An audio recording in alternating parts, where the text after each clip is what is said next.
Tim Pengawasan dan Evaluasi atau WASEF TMMD ke-128 berharap, seluruh hasil pembangunan dalam program TMMD di Desa Lubuk Tampang dapat dijaga dan dimanfaatkan bersama oleh masyarakat. Program TMMD ke-128 tidak hanya menghadirkan pembangunan fisik, tetapi juga memperkuat kebersamaan antara TNI, pemerintah daerah, dan masyarakat dalam membangun desa. Pesan saya untuk masyarakat itu bahwa memang pembangunan ini tidak sempurna. Kami berharap tentunya bukan hanya dari TNI saja ataupun pemerintah daerah ataupun Forkopimda atau dinas yang terkait, tapi juga yang paling penting adalah melibatkan masyarakat. Partisipasi masyarakat itu yang paling utama karena ini oleh, dari, dan untuk masyarakat juga.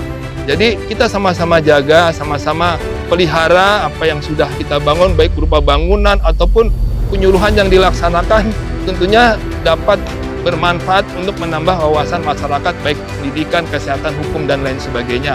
Jadi itu program TMMD 128. Melalui sinergi dan partisipasi bersama, diharapkan program TMMD ke-128 dapat terus memberikan dampak positif bagi masyarakat di wilayah pedesaan.